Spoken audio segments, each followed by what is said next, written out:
Question ce matin d'aide de services proposée à la reprise d'entreprise. Et pour en parler, Jacques-Philippe Chevalier, vice-président de la CCI 54, chargé des services aux entreprises. À ses côtés, Didier Millot, qu'on a l'habitude de voir sur ce plateau, avocat spécialiste en droit du travail. Bonjour Katia. Bonjour Laurence. Bonjour messieurs. Bonjour. Alors, c'est vrai que on ne sait pas toujours de quelles aides on peut avoir besoin ou services quand on reprend une société. On est quelquefois un peu perdu. Absolument. Et vous allez nous éclairer. Absolument, c'est surtout notre invité qui va nous éclairer, puisqu'effectivement, la transmission fait partie de la vie d'une entreprise. C'est pas anodin.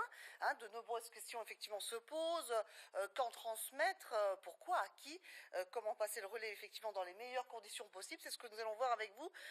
Jacques-Philippe Chevalier, je le rappelle, donc vice-président chargé des services aux entreprises à la CCI de Meurthe-et-Moselle et spécialisé précisément dans la création et la transmission d'entreprises. Bonjour, merci beaucoup d'être avec nous. Bonjour. Alors, vous avez quelques chiffres tout d'abord à nous donner pour nous éclairer sur le nombre d'entreprises créées et transmises chaque année sur notre région ou sur le département.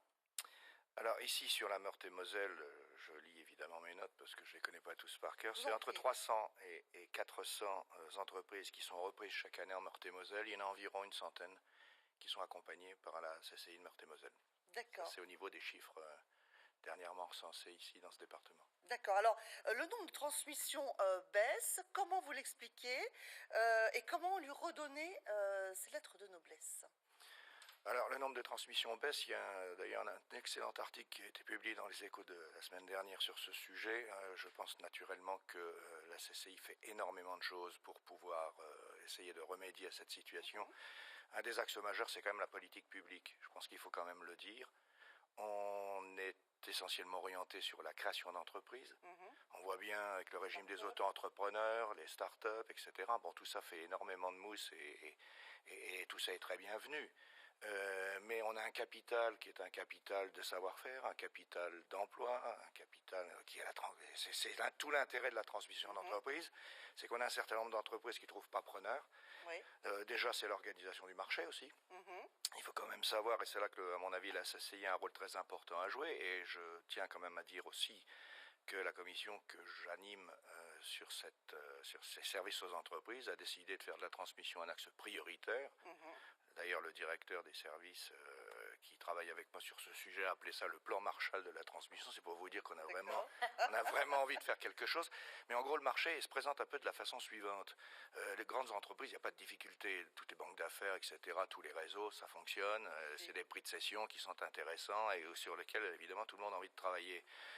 La phase intermédiaire, c'est-à-dire en gros 1 million de prix de cession jusqu'à, j'ai envie de dire 10 millions, et là il y a des intermédiaires, des sociétés de conseil spécialisées qui vont chercher des cibles, qui vont s'atteler à essayer de trouver ou à travers un mandat d'achat ou un mandat de vente, et une rémunération qui correspond à quelque chose qui est l'investissement en temps, parce qu'il faut savoir quand même qu'une transmission, ça peut durer 8 mois, 10 mois, 12 mois, ça peut être des centaines d'heures de travail qui d'ailleurs vont exploser en vol, parce qu'à un moment donné, vous avez investi tout ça, et vous n'avez une rémunération qu'au moment où vous avez un succès, donc c'est le success fees.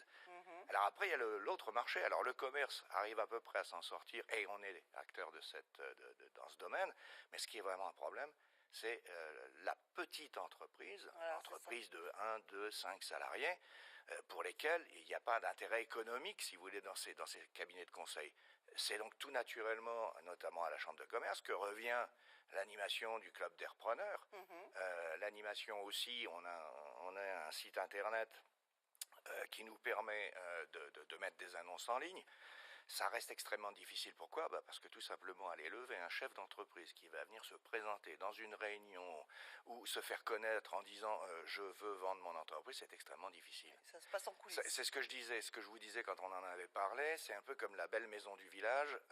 On apprend toujours qu'elle a été vendue quand l'opération est faite et on n'arrive jamais à savoir comment faire pour pouvoir éventuellement l'acquérir. Ça, c'est un vrai souci. Alors, vous restez avec nous. On va voir l'exemple d'une transmission réussie. Vous avez d'ailleurs suivi le dossier. Elle a eu lieu chez Ravel Orthopédique, cette société de Laxou, fabrique du matériel orthopédique. Et c'est l'un des salariés qui a repris l'affaire, Jean-Pierre Petitcola et Anne Proyard.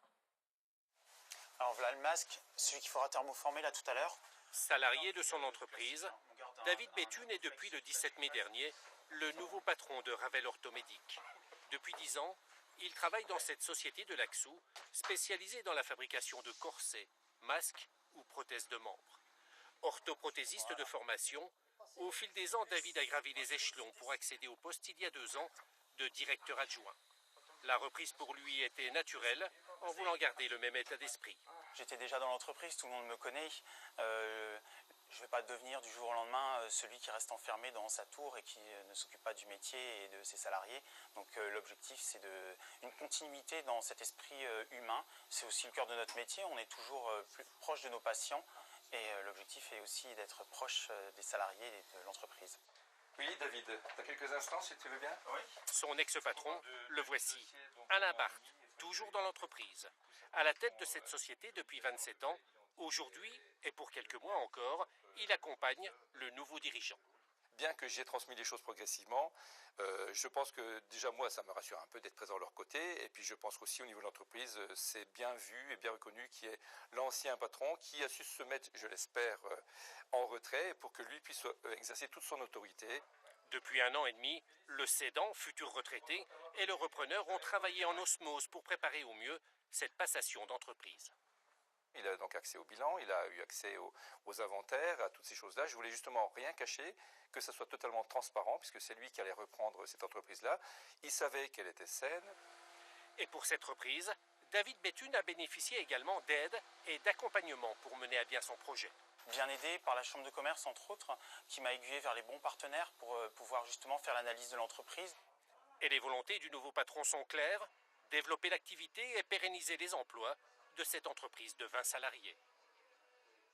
Un mot peut-être en réaction à ce reportage. Vous connaissez bien le dossier. Qu'est-ce que vous pensez de cette transmission? Ça, c'est l'exemple d'une transmission réussie. Pourtant, tout n'était pas... Alors, contrairement à ce qu'on pourrait croire, toutes les conditions n'étaient pas réunies. Il a le profil idéal, hein, on disait le gendre idéal. Il est dans l'entreprise, il connaît les clients, etc. Il y a une osmose avec le titulaire de l'entreprise, etc. Donc, tout y est, sauf un léger petit détail. C'est que la capacité financière de ce salarié pour reprendre une entreprise qui a tout de même un ticket d'entrée qui est quand même relativement élevé, là, c'était vraiment la situation qui nous paraissait très difficile à régler. Alors, justement, des candidats à la reprise, il y en a beaucoup. Comment vous faites la sélection? Alors, la Chambre de commerce, évidemment, dans son rôle régalien, entend les différents candidats, etc. Généralement, on commence déjà à avoir une petite idée, un tri, expérience professionnelle, capacité financière, enfin, etc., projet, intérêt, marché. Puis derrière, lorsqu'on arrive à quelque chose d'un peu plus mûri, on va nous entraîner ce candidat dans le club des repreneurs d'affaires. Donc là, il y a de l'échange d'expérience, il y a des témoignages de ceux qui ont réussi, etc., etc. Ensuite, on va aller un petit peu plus loin, on va recadrer le projet pour arriver au crash test. Là, ce sont des experts qui sont autour de la table. Il y a les audits qui sont fondamentaux. Voilà, qui vont permettre de réaffiner enfin le dossier. Là, ça veut dire qu'on est quasiment arrivé à la phase de maturation. Et là, derrière, on passe à la vraie vie, c'est-à-dire directement les conseils dont c'est le métier et qui vont accompagner, qu'il s'agisse de financeurs, qu'il s'agisse d'experts comptables, d'avocats, enfin, etc. Tous les gens qui sont au chevet d'une entreprise à partir du moment où elle rentre dans ce que j'appelle la vraie vie. Il faut quand même savoir que le taux de réussite de ces entreprises est beaucoup plus élevé que la moyenne à partir du moment où elles sont accompagnées. Voilà. D'accord. Un mot, il faut faire attention à la fuite des cerveaux quand même. Il ne faut pas qu'on achète une boîte vide. Ah, ça c'est certain. Donc la grande difficulté, c'est quoi? Bon, là, on n'a pas le problème puisqu'il est issu de l'entreprise elle-même. Mais 2 problèmes qui se posent. Premièrement, la capacité d'un repreneur à s'imposer comme un patron. Lorsqu'il arrive de l'extérieur, c'est assez difficile, voire même de l'intérieur, parce que les anciens collègues ne sont pas forcément toujours prêts à reconnaître... Et tendre, voilà, avec leur futur patron. Et deuxième problème, c'est l'accompagnement. L'accompagnement, c'est très clair, c'est nécessaire, mais il ne faut pas que ça dure trop longtemps. Et l'expérience, d'ailleurs, démontre qu'en général, les accompagnements qui durent trop longtemps se terminent généralement assez mal, pour reprendre un peu les termes de Rita Mitsuko. Très bien, vous êtes sur 6 mois pour un accompagnement optimal. Un dernier mot rapide, une reprise, oui, mais un projet derrière quand même. Oui, alors la reprise qui consiste à dire je vais faire la même chose que le prédécesseur, d'abord c'est pas très excitant, mais deuxièmement ça a quand même peu de chances de véritablement aboutir. Pourquoi? Parce que le changement de propriétaire, le changement, etc., va faire forcément qu'il y aura des entrées et des sorties de projets, de clients, etc. Donc il est absolument indispensable, à mon avis, d'avoir affaire à un repreneur qui, connaissant cette entreprise ou l'ayant analysée, se dit Moi, je vais faire autre chose, je vais faire plus, je vais faire plus grand, mieux, etc. Et là, à partir de ce moment-là, enthousiasme, projet et accompagnement font qu'à mon avis, on a des chances de succès. Merci beaucoup, Jacques-Philippe Chevalier, de nous avoir apporté tous ces éclairages via la CCI. Alors, le